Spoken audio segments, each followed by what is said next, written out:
Welcome to Copilot Podcasts. A problem that would take the most powerful supercomputer on Earth thousands of years to solve, quantum AI can crack it in seconds, not decades from now, right now in 2026.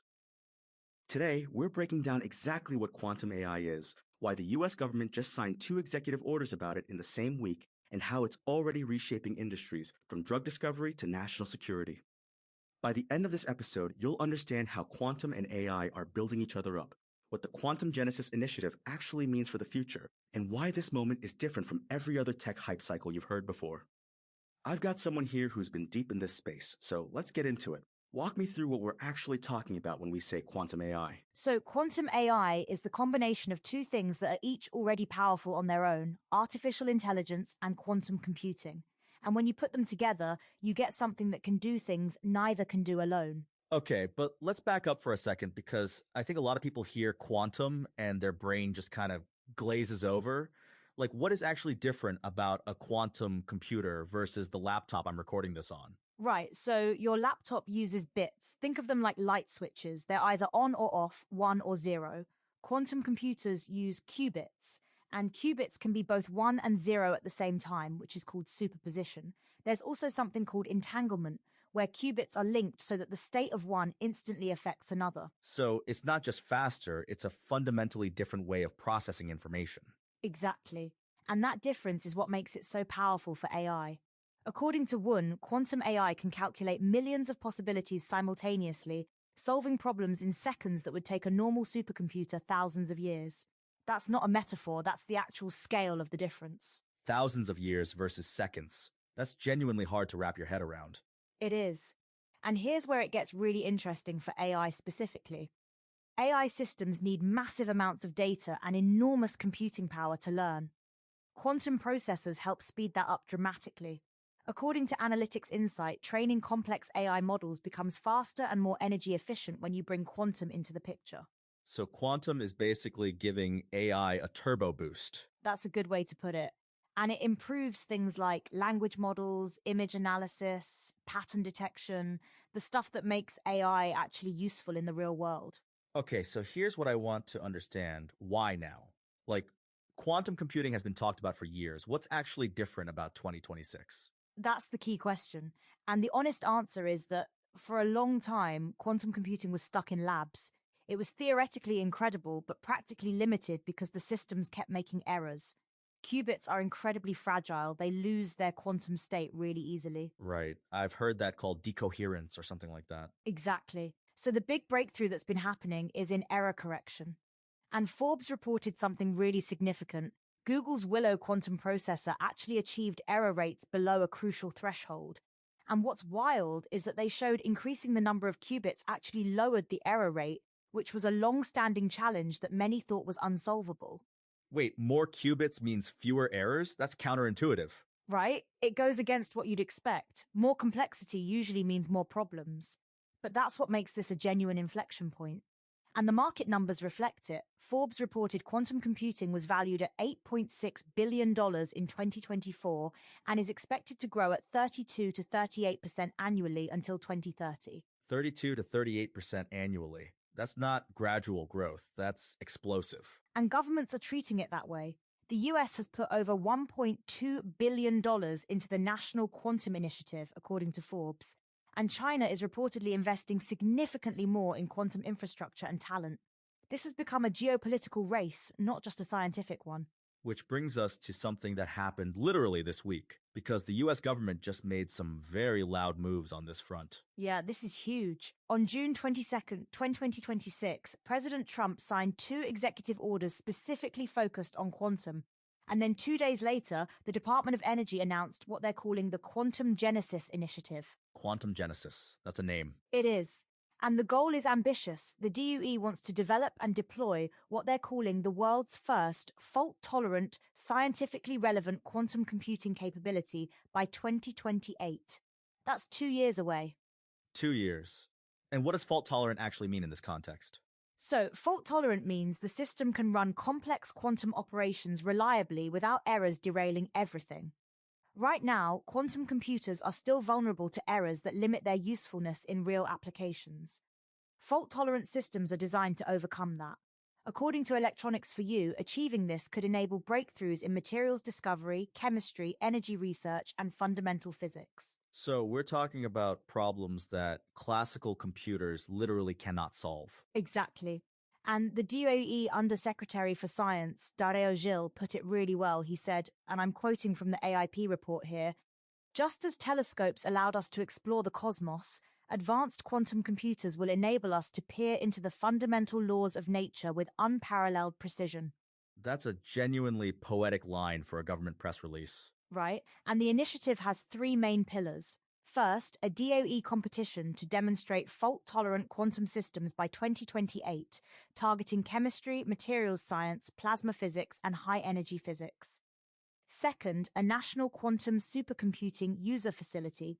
And third, focused research to identify high-impact quantum applications. And that facility, it's not just quantum in isolation, right? It's quantum plus AI plus high-performance computing all in one place. That's the key design choice. According to the AIP report, when the facility is unified with DOE's other high-performance computing and AI systems, it will form what they call one of the most powerful discovery platforms ever conceived.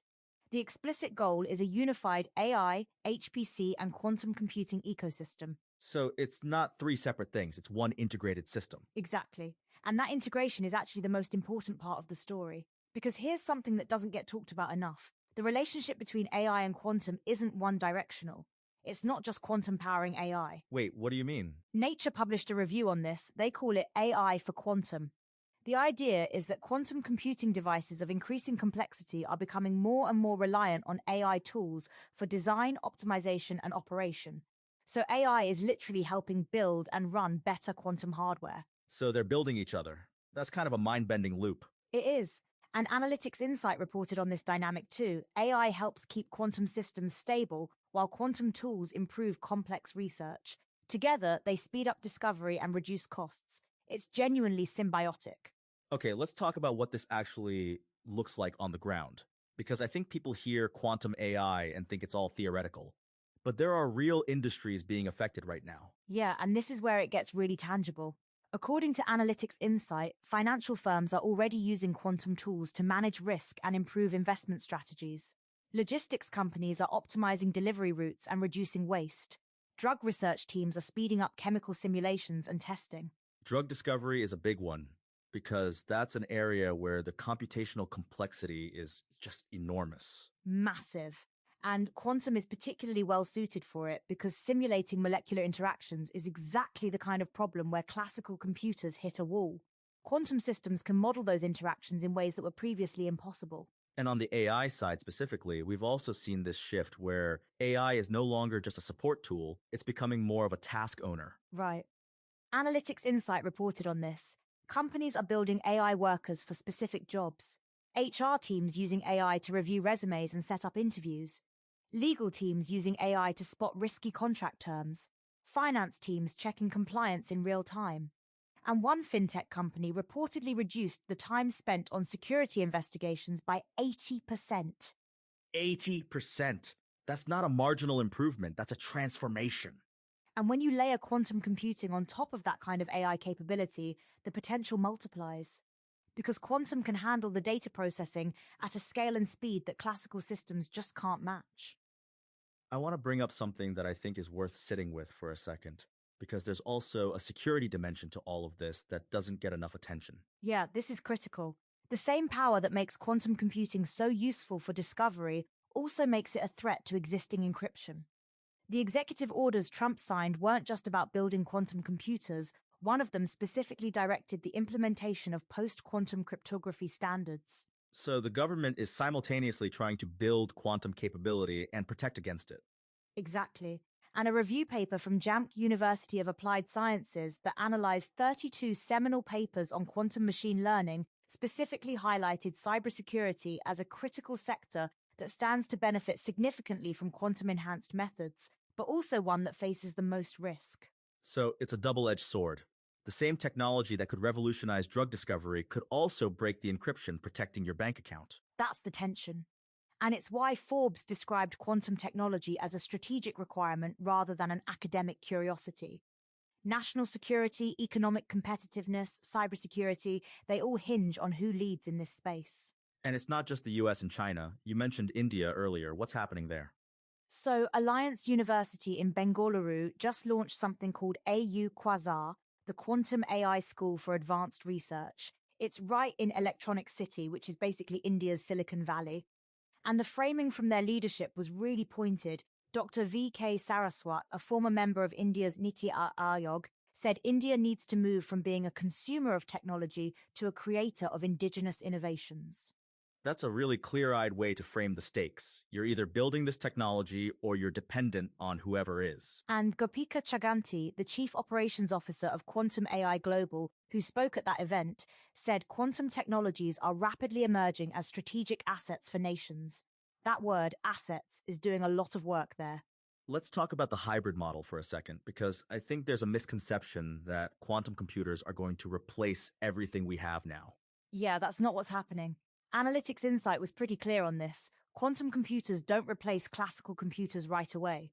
Each type serves a different purpose. Classical systems handle daily tasks with ease. Quantum systems focus on complex calculations and simulations. In 2026, firms are combining both into hybrid workflows. So it's more like a collaboration than a replacement. Exactly. And MIT is building infrastructure around exactly that idea. MIT launched a new quantum systems laboratory in May 2026, open to government, academic, and industry researchers.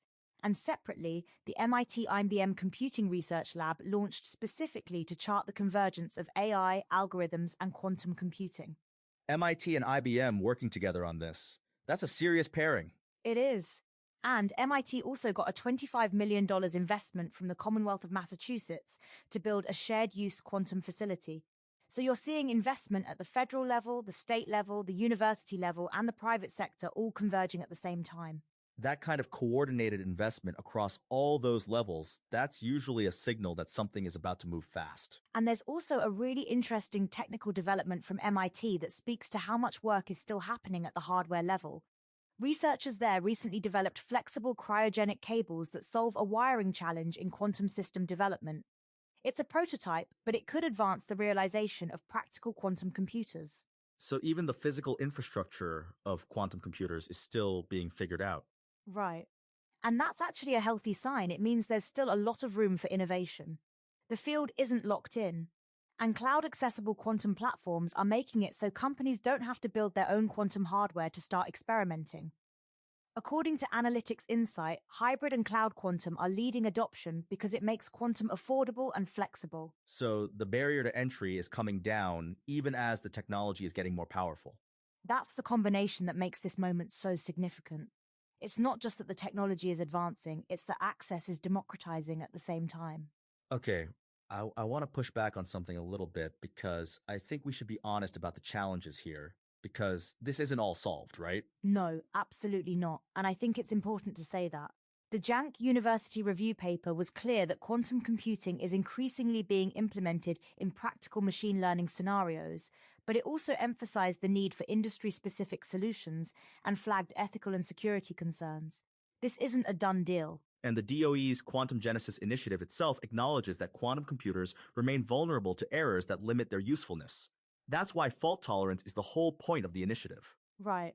And the 2028 deadline for demonstrating fault-tolerant systems is ambitious. It's not guaranteed, but the fact that the DOE is holding a competition, the DOE-Q competition, to demonstrate fault-tolerant quantum systems with logical qubit counts in the low hundreds, that's a concrete, measurable target, not just a vision statement. That specificity matters. Low hundreds of logical qubits by 2028.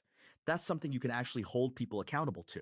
And the applications they're targeting for that competition, chemistry, materials science, plasma physics, high-energy physics, those are areas where even a modest quantum advantage could translate into enormous real-world impact.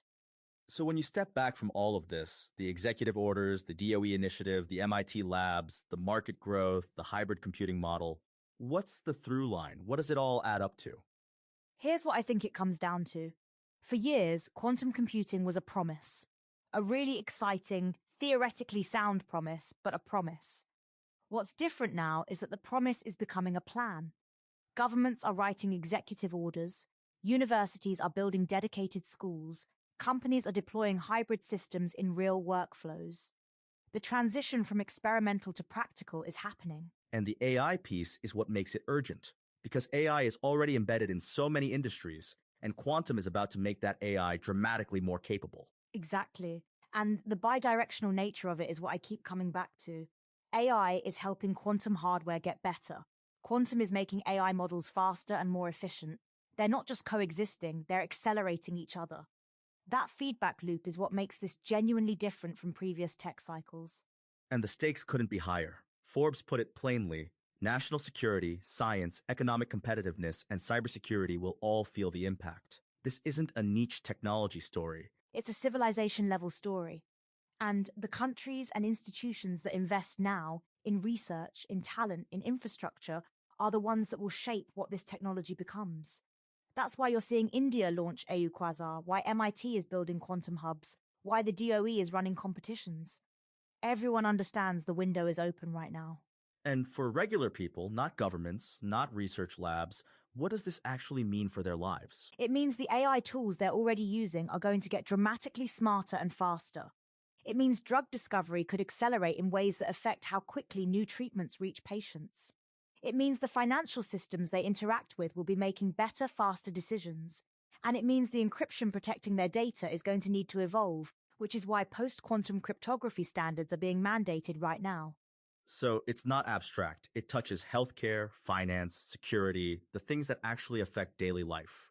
And the timeline is shorter than most people realize. The DOE is targeting 2028 for fault-tolerant quantum systems. The market is growing at over 30% a year. The infrastructure is being built right now. This isn't a 2040 conversation. Remember that opening stat? A problem that takes a classical supercomputer thousands of years, quantum AI solves in seconds? That's not a hypothetical anymore. The systems that will make that real are being built, funded, and competed over as we speak. The question isn't whether quantum AI will reshape the future. According to Forbes, the quantum age has already begun. The question is whether you're paying attention while it does. Thanks for joining us on Copilot Podcasts. And if this episode made you think differently about what's coming, share it with someone who needs to hear it.